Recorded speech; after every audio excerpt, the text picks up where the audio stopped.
ചൈനയുമായി വ്യാപാര യുദ്ധം തുടങ്ങിയിട്ട് അമേരിക്ക എന്താണ് നേടിയത്? സ്വന്തം ജനത പോലും തള്ളി പറഞ്ഞില്ലേ ഒടുവിൽ?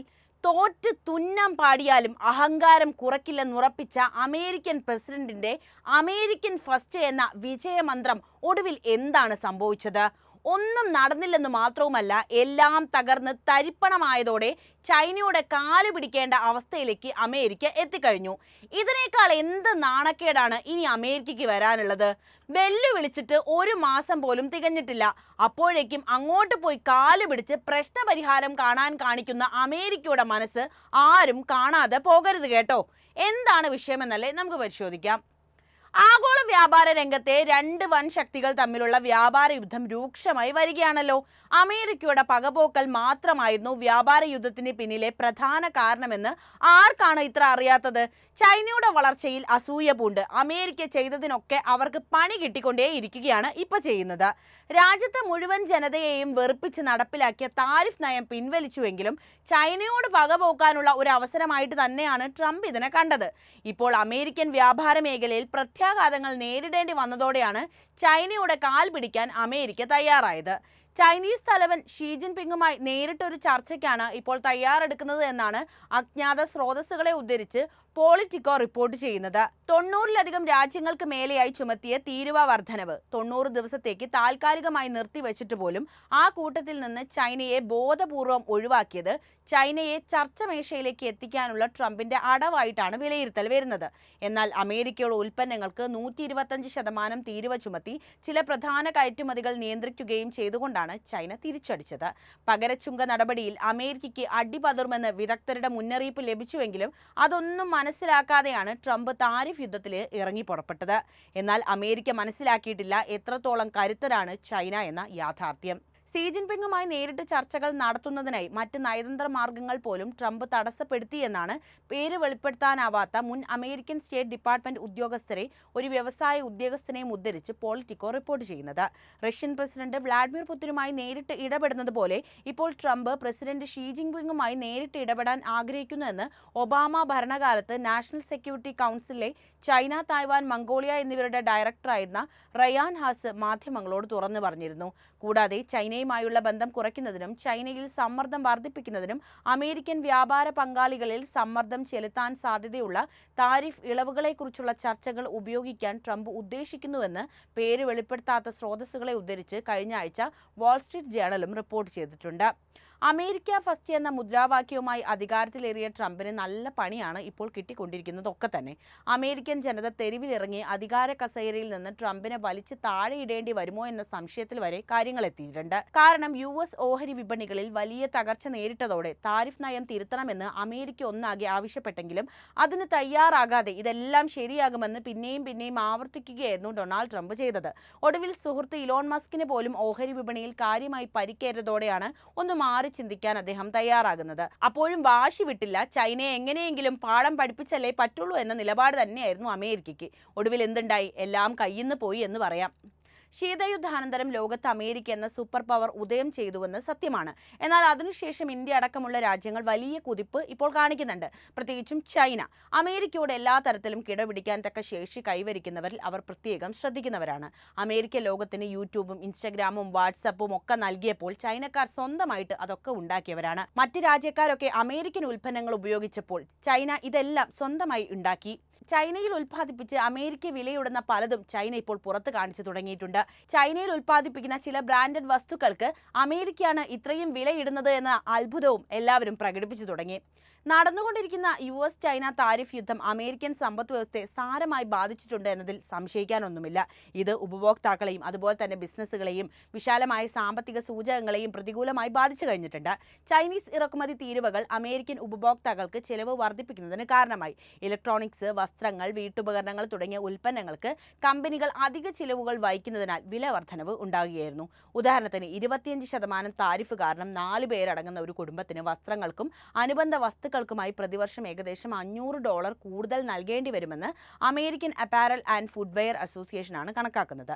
പല അമേരിക്കൻ കമ്പനികൾക്കും, പ്രത്യേകിച്ച് ചൈനീസ് ഘടകങ്ങളെ ആശ്രയിക്കുന്ന കമ്പനികൾക്ക് ഉയർന്ന ഉൽപ്പാദന ചെലവ് നേരിടേണ്ടി വന്നിട്ടുണ്ട്. ഇത് ലാഭവിഹിതം കുറയുന്നതിനും നിക്ഷേപങ്ങൾ മാറ്റിവെക്കുന്നതിനും ചില സന്ദർഭങ്ങളിൽ ജോലിയിൽ നിന്ന് ആളുകളെ പിരിച്ചുവിടുന്നതിലേക്ക് വരെ എത്തിത്തുടങ്ങും. വർദ്ധിച്ച ചെലവുകൾ ഉൾക്കൊള്ളാനോ ബദൽ വിതരണക്കാരെ കണ്ടെത്താനോ കഴിയാത്തതിനാൽ ചെറുകിട ബിസിനസ്സുകൾ പ്രത്യേകിച്ച് ദുർബലമാണ്. കാർഷിക ഉൽപ്പന്നങ്ങൾക്ക് ചൈന ഏർപ്പെടുത്തിയ പ്രതികാര തീരുവകൾ US കർഷകരെ പ്രതികൂലമായി ബാധിച്ചിട്ടുണ്ട്.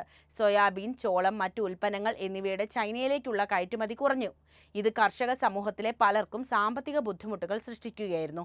ഈ നഷ്ടങ്ങൾ ലഘൂകരിക്കുന്നതിന് US സർക്കാർ സബ്സിഡികളും നൽകിയിട്ടുണ്ട്. പക്ഷേ അനിശ്ചിതത്വം ഇപ്പോഴും അവസാനിച്ചിട്ടില്ല. US സാമ്പത്തിക വളർച്ചയിൽ മന്ദഗതിയിലാകാൻ താരിഫ് യുദ്ധം കാരണമായി എന്നത് ഇവിടെ എടുത്തു പറയേണ്ട ഒരു കാര്യമാണ്. വ്യാപാര സംഘർഷങ്ങൾ ഒരു പ്രധാന ഘടകമായി ചൂണ്ടിക്കാട്ടി അന്താരാഷ്ട്ര നാണയനിധി അതായത് IMF 2025 USന്റെ വളർച്ചാ പ്രവചനം 1.8% പരിഷ്കരിച്ചിരുന്നു. കൂടാതെ റോയിട്ടേഴ്സ് പോൾ അടുത്ത വർഷത്തിനുള്ളിൽ US മാന്ദ്യത്തിലേക്ക് എത്താനുള്ള സാധ്യത 48% പറയുന്നുണ്ട്. കഴിഞ്ഞ മാസം ഇത് 25%. ഒന്ന് നോക്കണം എത്രത്തോളം വളർച്ച ഈ കാര്യത്തിൽ അമേരിക്ക കൈവരിച്ചു എന്നത്. താരിഫ് ഏർപ്പെടുത്തൽ ആഗോള വിതരണ ശൃംഖലകളെ തടസ്സപ്പെടുത്തിയിട്ടുണ്ട്. ഇത് കമ്പനികളുടെ നിർമ്മാണ ഉറവിട തന്ത്രങ്ങൾ പുനഃപരിശോധിപ്പിക്കാൻ പ്രേരിപ്പിക്കും.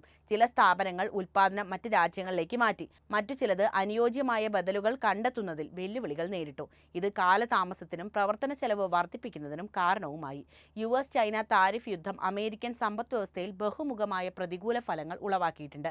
വ്യാപാര അസന്തുലിതാവസ്ഥ പരിഹരിക്കാനും ആഭ്യന്തര വ്യവസായങ്ങളെ സംരക്ഷിക്കാനും ഉദ്ദേശിച്ചിട്ടുള്ളതാണെങ്കിലും താരിഫുകൾ ഉയർന്ന ഉപഭോക്തൃ വിലകൾക്കും ബിസിനസ്സുകൾക്കും കാർഷിക മേഖലയ്ക്കും വെല്ലുവിളി ഉയർത്തുന്നതിനും സാമ്പത്തിക മാന്ദ്യത്തിന്റെ അപകട സാധ്യത വർദ്ധിപ്പിക്കുന്നതിനും കാരണമായി എന്നത് പറയാതെ വയ്യ.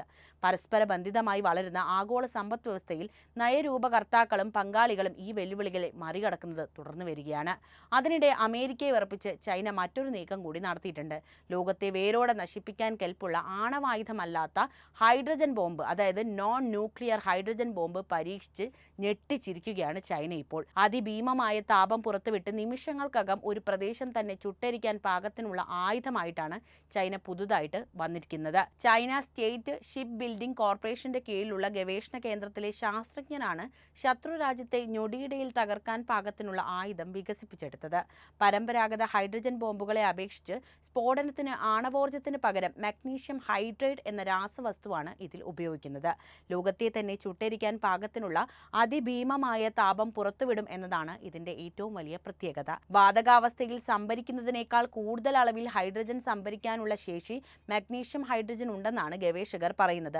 2 സെക്കൻഡുകൾക്കുള്ളിൽ ഇത് വിനാശകാരിയായി മാറും. ബോംബ് ഡിറ്റണേറ്റ് ചെയ്തു കഴിഞ്ഞാൽ ഇതിലെ മഗ്നീഷ്യം ഹൈഡ്രേറ്റ് വളരെ പെട്ടെന്ന് വിഘടിക്കാൻ തുടങ്ങും. ഇങ്ങനെ ചെയ്യുമ്പോൾ അതിഭീമമായ താപം ഉൽപ്പാദിപ്പിക്കുന്നതിനോടൊപ്പം രാസപ്രവർത്തനത്തിന്റെ ഉപഫലമായി ഹൈഡ്രജൻ വാതകവും പുറത്തുവരും. ഇങ്ങനെ പുറത്തുവരുന്ന ഹൈഡ്രജൻ വാതകത്തിന് തീ പിടിക്കുന്നതോടെ താപം അതിഭീമമായി വർദ്ധിക്കുകയും 1000 ഡിഗ്രി സെൽഷ്യസിന് മുകളിലേക്ക് ഉയരുകയും ചെയ്യും.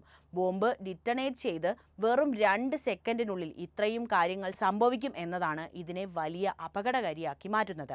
TNT സ്ഫോടനത്തേക്കാൾ 15 മടങ്ങ് അപകടകാരിയാണ് ചൈനയുടെ പുതിയ ബോംബെന്നാണ് മറ്റൊരു പ്രധാന വസ്തുത. യുദ്ധത്തിൽ ഉപയോഗിക്കാനുള്ള ആയുധങ്ങളുടെ കാര്യത്തിൽ ചൈന കൂടുതൽ ഗവേഷണങ്ങളാണ് നടത്തിപ്പോരുന്നത്. 2 കിലോ ഭാരം വരുന്ന ബോംബാണ് ഗവേഷകർ വികസിപ്പിച്ചെടുത്തത്. പരീക്ഷണത്തിൽ നിയന്ത്രിത സ്ഫോടനമാണ് ഗവേഷകർ നടത്തിയത്. ഈ ബോംബ് സ്ഫോടനത്തിലൂടെ പുറത്തുവരുന്ന അതിഭീമമായ താപത്തിൽ അലൂമിനിയം പോലുള്ള ലോഹങ്ങൾ ഉരുകിയൊലിക്കും. ചുറ്റുപാടുമുള്ള സ്ഥലങ്ങൾ കത്തിയെരിയും.